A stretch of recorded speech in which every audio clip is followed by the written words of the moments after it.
Hey class, welcome to week one, basically, I guess. Um, I want to introduce you to several things.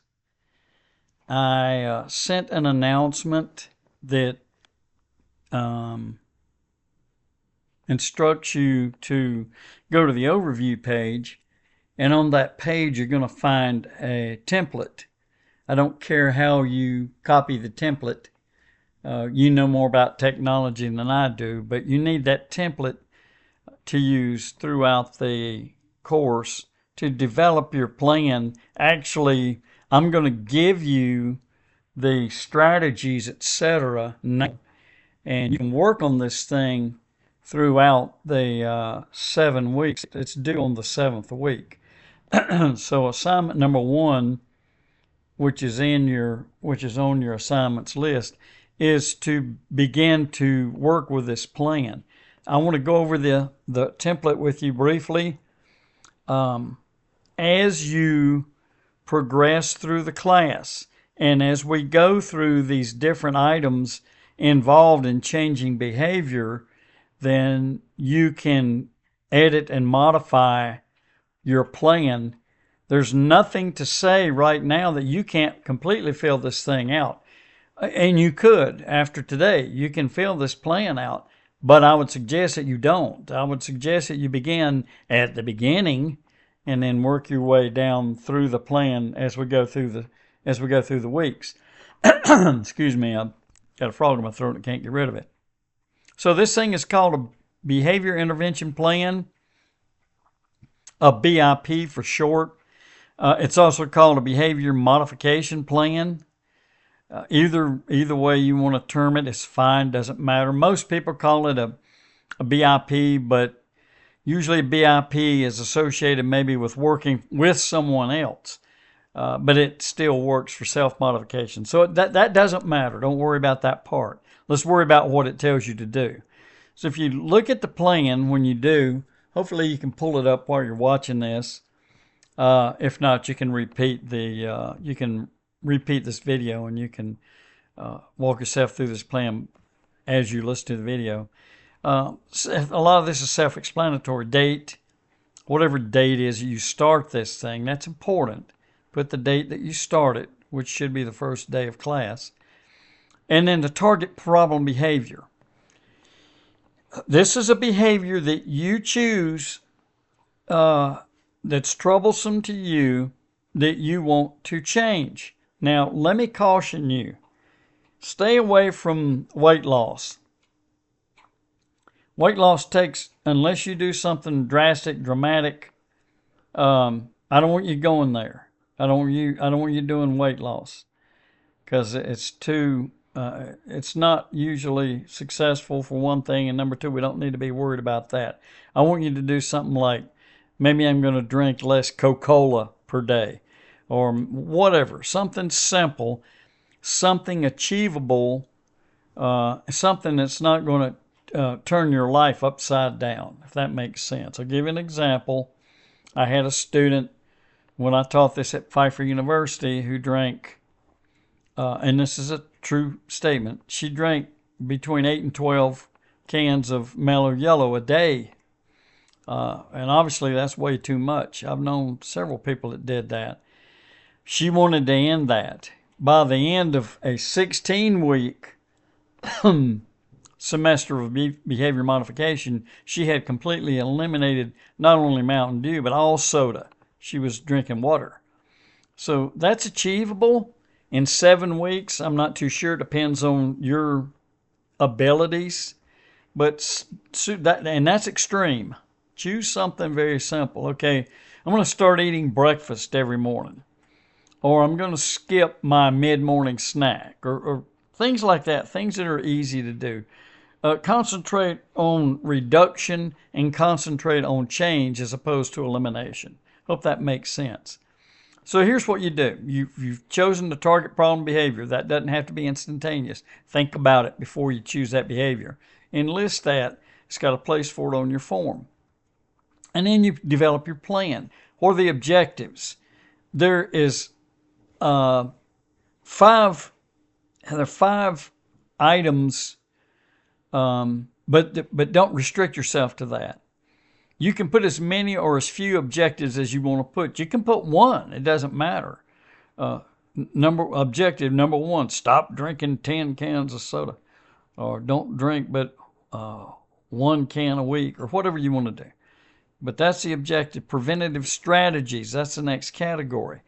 You come up with the strategies. Here's where you're going to need to pay attention to items in the course, particularly in your textbook, because your textbook has an intervention plan and it will walk you through this. So don't try to go out lone wolfing this thing. Use your textbook to list your preventative strategies. Again, there's room for 8 and then others, or you can list 2 or 3. You're going to need more than one, I can assure you. You're probably going to be way more than one, but don't burden yourself.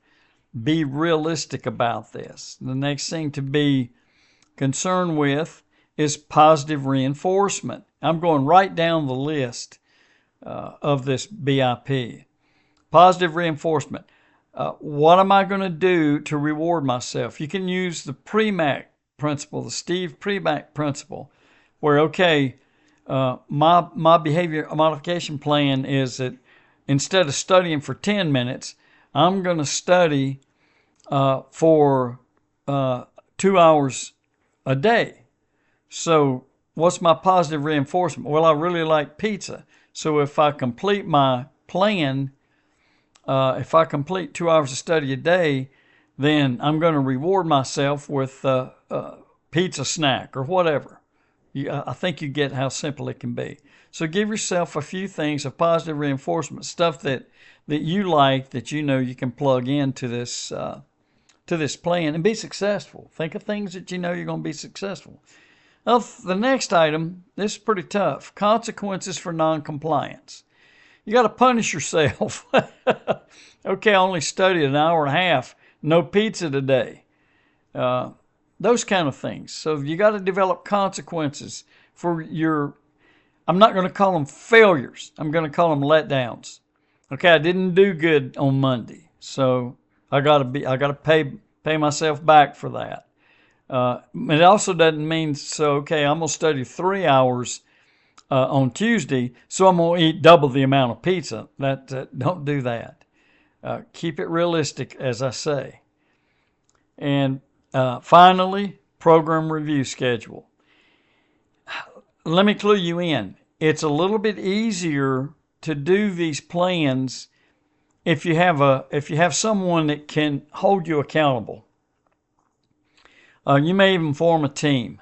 A lot of my students do. They form what they call a behavior team. And they meet maybe, in your case, you'd want to meet at least once a week. Maybe twice a week, whatever the case is. And you review each other's plan. You quiz each other. How well did you do? How badly are you failing? So on and so forth. So you review, assess, and then go back and revise the plan. Okay, I can't meet this 2 hours. I'm just not able to do it. So I'm going to cut it to an hour and a half, or I'm going to cut it to an hour of study. And then again, the consequences probably won't change related to the change in your positive reinforcement. So program review schedule, revise your plan if you think it's needed. And there's a place for you to write notes in this program review. That's what this is for you to review your plan and realistically change it or not, whatever the case is. You're working with maybe a panel, or maybe you're working with one other person. And then last but not least, a signature of participants. People that are helping you with this.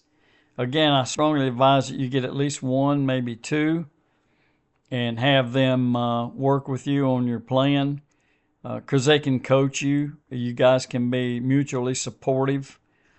And that's basically it. Again, use your textbook, use the guidelines in your textbook to help you fill out this template. And make a rough copy where you can make notes, etc.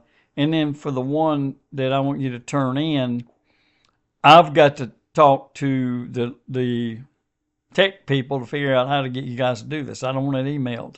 I want it turned into the class. But I'll figure that out when time comes. So we'll handle that before we get there. I'll handle that rather before we get there.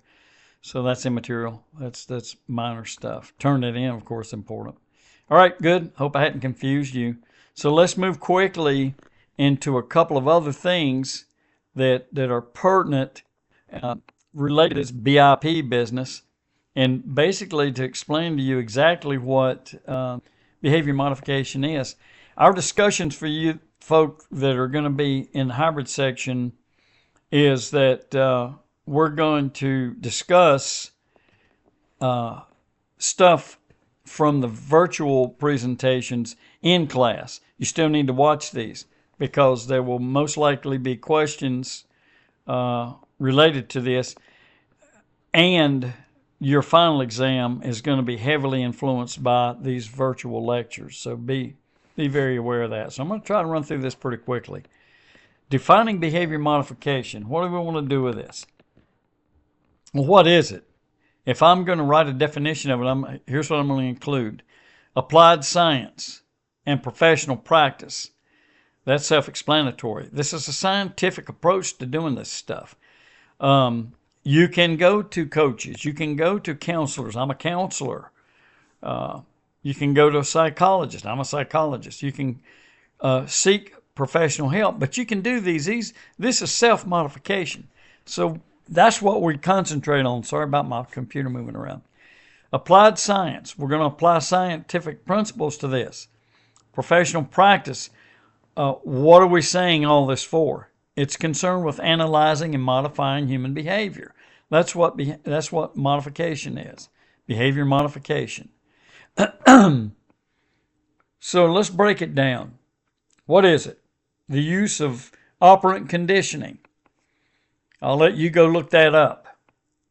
Classical conditioning and operant conditioning. What's it based on? Reinforcement, punishment. Operant conditioning is based on consequences, choosing a behavior and dealing with the consequences. Biofeedback, telling me what my body's doing, and this includes cognitive. Modeling, that's where you help when you form your teams or your partnerships in your plan. Aversion conditioning, I'm going to let you read that in the text because it's a little involved. And reciprocal inhibition, read that as well.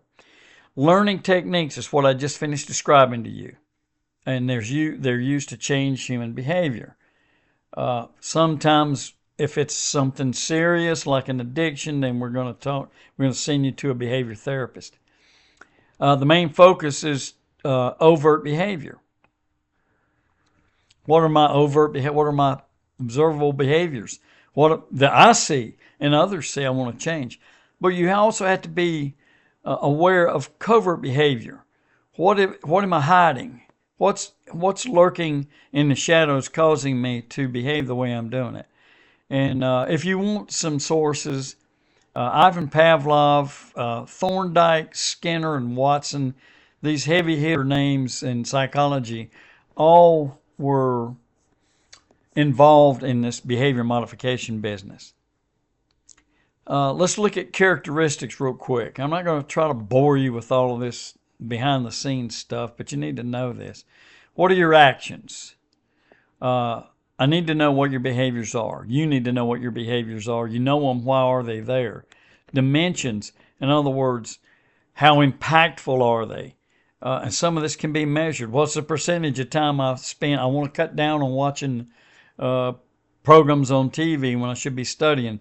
How do I measure that? What's the percentage of time I spend watching TV compared to the time I spend studying? Hope that makes sense. And then here's your BIP plan that we just went over. Observe, describe, and record, right? Simple. Observe, describe, and record. Observing what? Me. What am I doing? Describe what I'm doing and then record it on your plan. That's how you hold yourself accountable. How does this impact the environment? Whose environment? Mine, my physical and my social environment. So I'm hanging around doing stuff when I need to be out doing something else, maybe in a social setting. Maybe you had an obligation to go to some event, some meeting, some whatever it is, and whatever this troublesome behavior is keeps you from doing that. It can be physical and mental, by the way. Here's a heavy duty one, lawful. What are my behaviors and what are the potential outcomes? Am I doing something that, and I'm not going to name things off. You know what lawful and unlawful is. So is this something serious enough that I need to be worried about some legal implications? And then we get back to the overt and the covert. Overt, observable and recordable. Covert, private events, as in, for instance, private thoughts. Hope all that makes sense as well. A few more characteristics, and then I'm going to pull the plug. I'll go over these rather quickly. Emphasis on defining problems in terms of measurable behavior. Again, measurable not always in numbers, measurable in impact. Making environmental adjustments to improve functioning, changing things around, moving your TV into a room that you don't normally go into very often, simple things like that. Developing precise methods and rationales for a change in the troublesome behavior. I'll say that again. Precise methods and rationales. You're not throwing darts at a dartboard. I just gave you a template. That's a plan to use and stick to. Dynamic real-life application of the techniques. Again, this will come from your text. What are the techniques for modification? You'll be reading about those. And these techniques are, by the way, grounded in learning and behavior theory. So it's not like somebody just sat down one day and wrote a couple things down. They might work. This is done through research. There's a scientific way of demonstrating a link between techniques and behavior change. I've adopted this technique. I've adopted this method. I've adopted this way of dealing with this behavior. And then I can see the change. There's an emphasis, strong emphasis on accountability. If there's no accountability, forget it. You're probably not going to make it work. You got to be accountable, at least to yourself, and that's where this this thing of nonconformity that we talked about a while ago. Okay, I got to basically punish myself. I didn't do what is on my plan, so I don't get the pizza today. I want to focus on behavior, not personality traits. Don't worry about personality traits at this point. Focus on the behavior. Your personality traits, yes, they have an impact, but you'll find that some of those change when you change behaviors. This whole thing's based on behaviorism. Carl Rogers stuff. Most behavior plans are based on current, I'm going to use a term, it's going to sound weird, environmental events. What does that mean? Things going on around you. Not the environment as an EPA. Oh, we're killing the trees with whatever. No, not talking about that. I'm talking about where you find yourself. I can use 1,000,001 examples. Who do I hang with, right? Is there a major emphasis on my social group, my partnerships, my relationships? And then you get into measurements. We're not going to get too strongly involved in measurement stuff in comparison to how much progress did I make with this plan and where I am. Use science. Use a theory. Don't use hypothetical. Oh, it could be because of this. I have an anger issue because something happened to so-and-so and such and such. Car ran over my dog, so I hate people that drive cars now. Use sound scientific stuff. All right, quick overview. Through next lecture, how you go through the stages in a change model. And here again, this is stuff I want you to hear before you put your plan together completely. because these are going to help you do it. And I'll be covering stages of change through description of model of that for you next year. Most likely will be next week's lecture, but we'll see. All right, so hope that helps you. Have a good one.